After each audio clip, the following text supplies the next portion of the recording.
And thanks to you at home for joining us this hour. One of the all-time great lines in Congress, one of the all-time great lines in the modern history of Washington is the fake humble brag, "I'm just a country lawyer." It was Senator Sam Ervin, the guy who led the investigative committee in the U.S. Senate that looked into Watergate. He was an experienced senator. He was a Harvard-trained lawyer. There was nothing simple about him at all, but he would do this thing.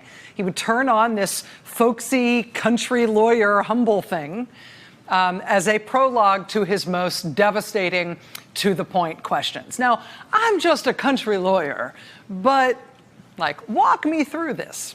Sam Ervin is the one who started that during Watergate. And you hear members of Congress now use it all the time. It is Sam Ervin that they're referencing, but usually it means they're about to say something pretty good. Today it was Connecticut Senator Richard Blumenthal's turn with the whole "I'm just a country lawyer" trip. Now, we have gotten from the Attorney General of the United States, we have been so fortunate to receive a summary of the report. You know who's beginning to say that report is inaccurate and unfair? The Mueller team is beginning to say, you didn't do justice to our report. You didn't provide the findings and evidence. Now, I'm just a country lawyer from Connecticut. But I can tell you, the law is pretty clear. There is no executive privilege. Congress deserves that full report, and so do the American people. You paid for it. You deserve it. The full Mueller report. Release the full Mueller report. Senator Richard Blumenthal speaking in Washington today at one of the several hundred protests that happened around the country today, this afternoon and this evening, protests calling for the release of the Mueller report. 13 days now since it was completed by Robert Mueller and handed in to the office of Trump's newly appointed Attorney General, and it hasn't been seen since. There were protests today in Washington, D.C. There were protests in New York City, good-sized protests in New York City. There were protests in Chicago and Philadelphia and Raleigh, North Carolina, and Albuquerque, New Mexico. Protests from Denver to Boston to St. Paul, Minnesota to Langhorne, Pennsylvania. And it's interesting. These are not policy protests. This is not an interest group that is fighting for more attention to its cause, which is sometimes what you see in coordinated nationwide protests where people protest in hundreds of different sites. What these protests were about today is a real, live, active fight right now that is underway, and we really don't know how it's going to end. At the D.C. protest this afternoon, the one where Blumenthal spoke, the House Judiciary Chairman Jerry Nadler also spoke, and he said, although we are in the midst of this fight right now, and in fact, of course, he's the one who's really leading it for the Democratic-controlled Congress, Nadler turned on a little bit of the history professor thing today. Blumenthal was the "I'm just a country lawyer." Nadler turned on Professor Nadler, who was your favorite guy from U.S. history, right, junior year. He told this crowd outside the White House today that we as a country have had this kind of a fight before, that presidents in trouble do this kind of thing that President Trump is trying right now with the Mueller report. We should expect that they will try to get away with the sort of stuff they're trying to get away with now. But ultimately, history teaches us that presidents, in the end, when they try this stuff, they lose. To do our job, we need the Mueller report, not the Attorney General's summary or a significantly redacted version of the report that the Attorney General has offered to give us without the underlying evidence collected by the special counsel. You know, we have seen this before. In 1973, the Nixon administration had an idea. They didn't want to give up the tapes. They didn't want the tapes to be public. They didn't want the special counsel to see the tapes or to hear the tapes. So they decided, or they proposed, that we'll let Senator Stennis, who is famously hard of hearing, by the way, we'll let Senator Stennis listen to the tapes, and he'll tell us what he thinks is suitable for Congress and the public to know. Special Counsel Cox rejected that recommendation and was fired the next day because of that. Special Counsel Cox knew that he needed access to the Oval Office tapes and the evidence of significant abuses of power by the president. Today, the Department of Justice, the Attorney General, seeks to limit our access to the Mueller report, as if we learned nothing from the Stennis proposal of the Nixon administration. But we have ample reason to suspect the administration's motives. Congressman Jerry Nadler, the head of the Judiciary Committee, today speaking at a protest outside the White House, calling for the release of the Mueller report, saying we have ample reason to suspect the administration's motives when it comes to trying to keep the Mueller report under wraps. That Stennis compromise that he was describing there was a real thing. The Nixon administration really did try to offer that instead of releasing the White House tapes. They would have an intermediary, a mostly deaf, very friendly intermediary, listen to the tapes himself, and he'd be the only one who would get to listen to them. But then, don't worry, he would totally tell everybody what they said. And that's, that would be good enough. There's no reason anybody should be dissatisfied with that as a substitute for actually hearing the tapes themselves. Nixon really did try to get away with that as one of his strategies for not releasing the White House tapes. Did not work, but nice try. Today, just since Robert Mueller's report was submitted 13 days ago, we got the fourth statement today from Attorney General William Barr and the Justice Department, attempting to describe something that he wants us to all know about the Mueller report, while still releasing absolutely none of the report itself. Trust me, I will describe to you what you need to know about it. Why do you need to see the thing? Aren't I nice? Don't you like me? I will tell you about the thing. Trust me. Today, the fourth statement from Barr's office characterizing the Mueller report.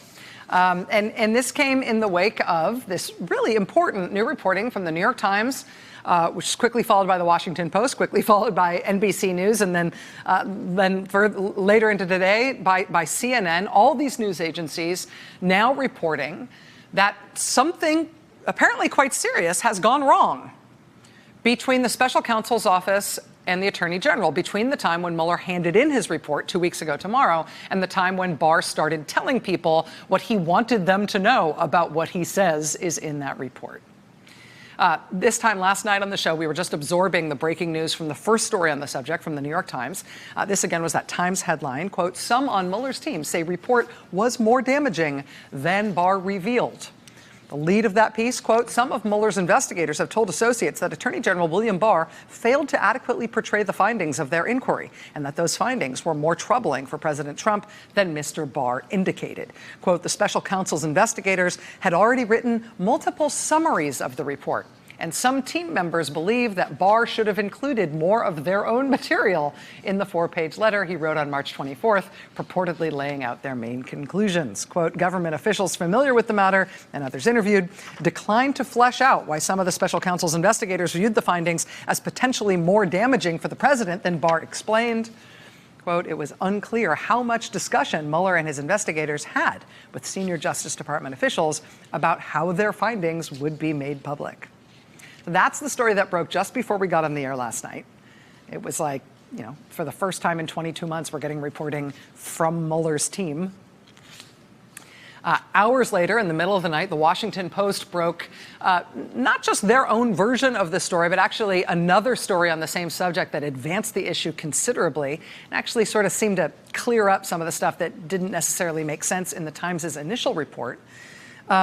Specifically, what was going on with those summaries that Mueller's office wrote about their own findings, that stuff didn't make much sense in the initial reporting. It makes more sense the way the Washington Post has reported it out.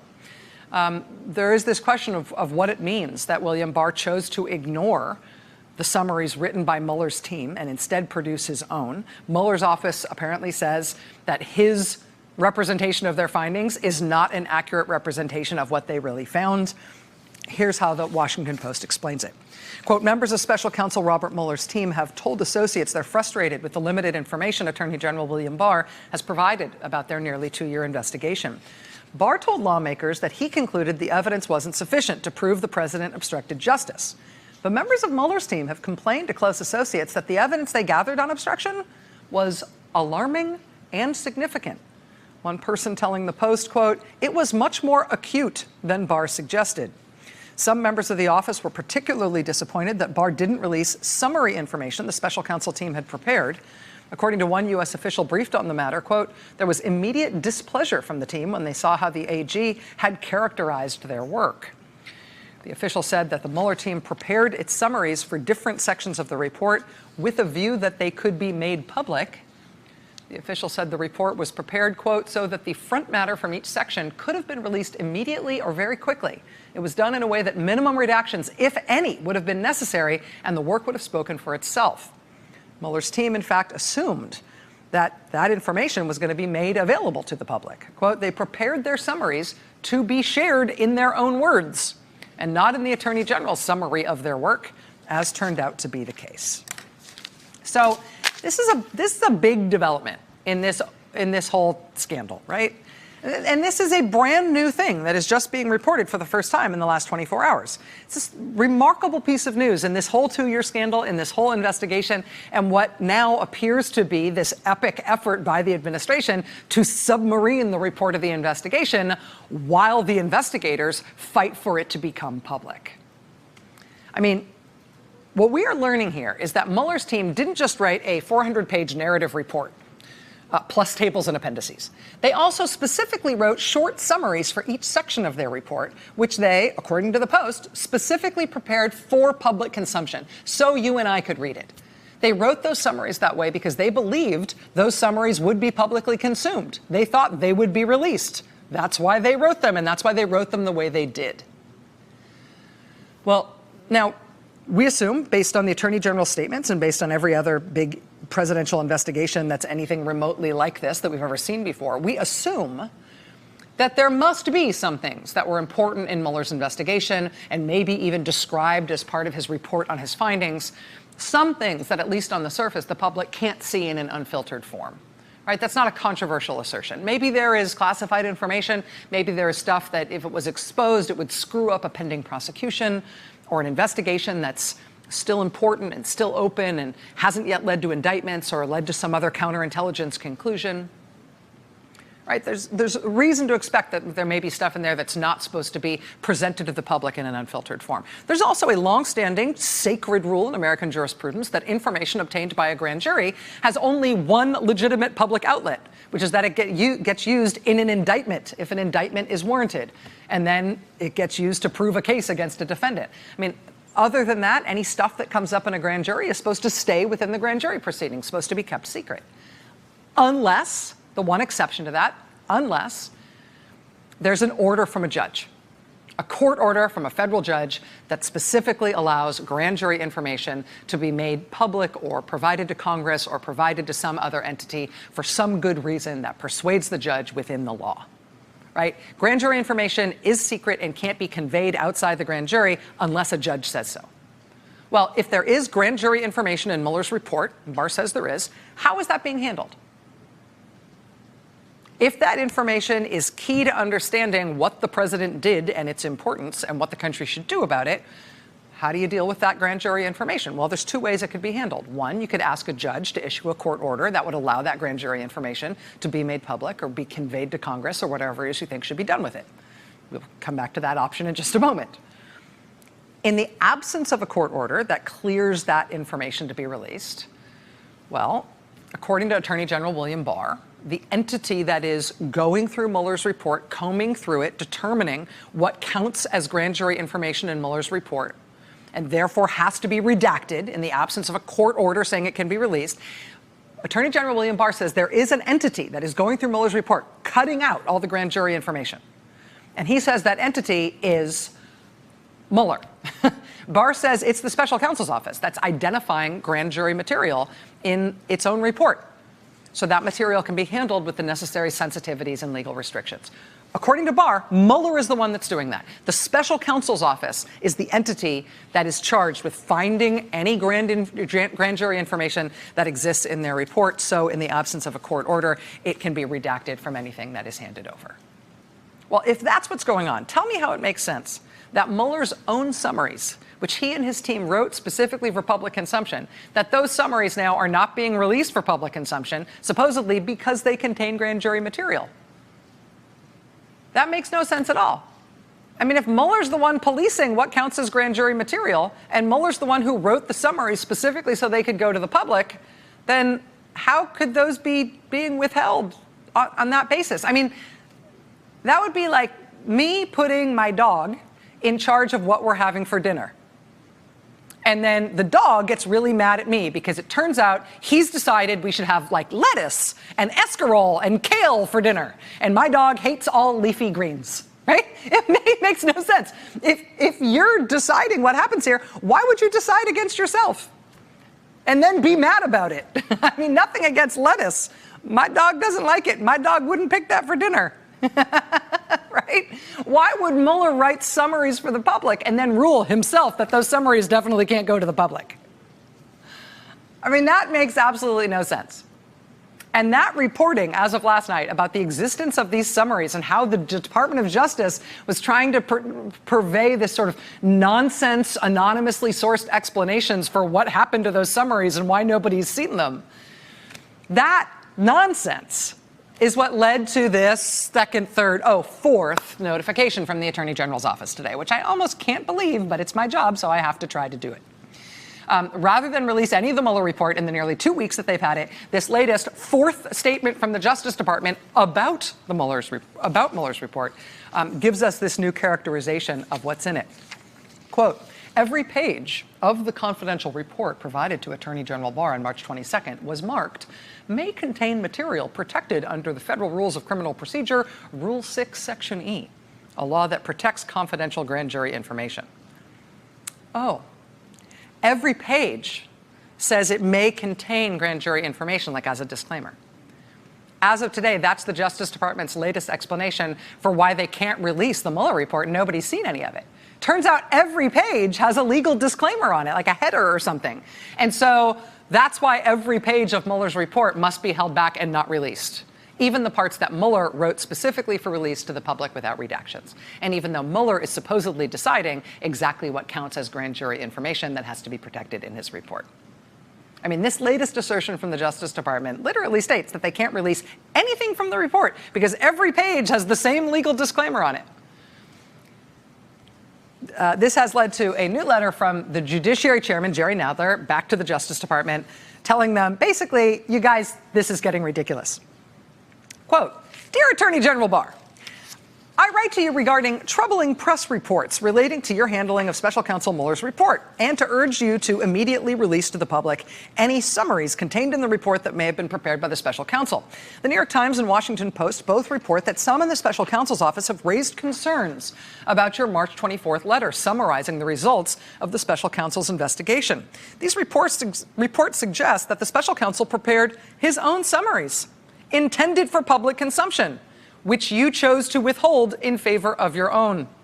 In your March 29th letter to the chairman of the Senate and House Judiciary Committees, you stated that the Special Counsel is assisting you in the process of making appropriate redactions before the report is released publicly. If these recent reports are accurate and the Special Counsel's office prepared summaries in a way that minimum redactions, if any, would have been necessary, then those summaries should be publicly released as soon as possible. This is the best part, this next part here, quote, it is notable that the department's press statement this morning does not deny the existence of these summaries. The department merely indicated that every page of the confidential report was marked may contain material protected under Rule 6E. If these summaries were in fact produced for public consumption by experienced prosecutors, then a precautionary marking should not be an impediment to public production in a very short period of time. Finally, in our phone conversation March 27th, you indicated that you'd inform me when the Special Counsel's Office has completed its review of the report for materials covered by Rule 6E of the Federal Rules of Criminal Procedure, meaning the grand jury information. I ask that you inform the committee whether that has occurred, and if not, to report when that review is complete. In other words, here's Nadler reminding Barr about what he told him on the phone, and now telling all of us what Barr told him on the phone, which is that Mueller is the one who's supposedly scrubbing his own report for grand jury material. Now Barr is trying to cite grand jury material as the reason why he can't be allowed to release any of the report, even the parts that Mueller specifically wrote to be made public, that were written specifically for that purpose. Barr's handling of this started off weird. It is now absurd. And he's obviously freelancing. He's obviously making this up as he goes along. I don't know where this is going. I mean, now that people involved in Mueller's investigation are speaking to the press for the first time in 22 months, or at least speaking to other people who are being allowed to speak to the press about what they said. Now that this is happening, I imagine it's going to be much harder to make stuff up about Mueller's investigation or its findings, or to continue to try to disappear Mueller's work while pretending that Mueller's okay with it. But as Jerry Nadler said today at that protest, when he was in history professor mode, in some ways, as unprecedented as all this seems right now, in some ways, even though this feels like something we've never been through and we could have never imagined, in some ways we have been here before as a country. Presidents have tried to get away with stuff like this in the past, and they've lost. And that's turning out to be the best help we've got from anywhere in terms of understanding what happens next year. Stay with us. Hey there, I'm Chris Hayes from MSNBC. Thanks for watching MSNBC on YouTube. If you want to keep up to date with the videos we're putting out, you can click subscribe just below me, or click over on this list to see lots of other great videos.